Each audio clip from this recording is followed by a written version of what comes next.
My name's Michael. I'm the pastor at North Village Church, and on Sunday we looked at John chapter 5, and we looked at a really intense passage, right? And if you look at the chapter as a whole, Jesus heals this guy who's been lame for 38 years. The religious leaders freak out. They say, "Who do you think you are?"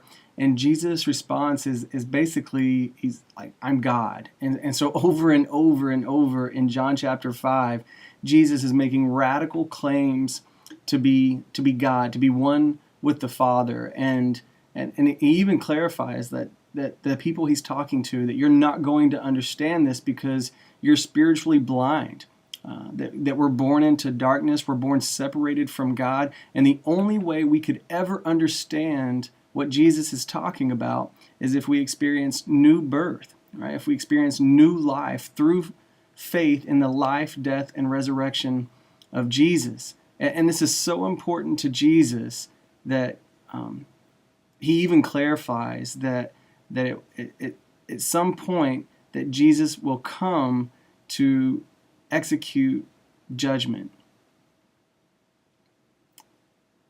It's just a powerful statement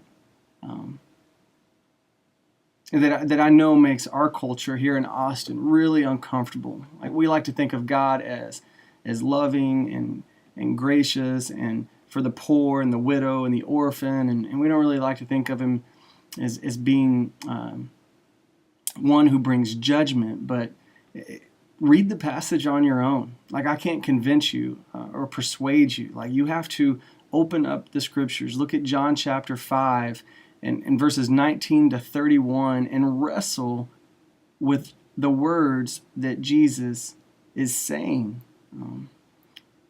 I know that we like the Jesus who's the teacher, who's good with children, who turns water into wine, but we also have to wrestle with these words. We can't just kind of split Jesus into two and take this part of him and leave that part out. I mean, it's the whole of him that's being represented in Scripture. And so, how do you respond? What do you think? Man, we'd love to have you come on a Sunday, 10 a.m., chat with us about what that looks like. Listen online to the message and shoot an email, but wrestle with some of the difficult sayings that Jesus gives us in John chapter 5, specifically when he says that he has come and that he has the authority to execute judgment. Thanks.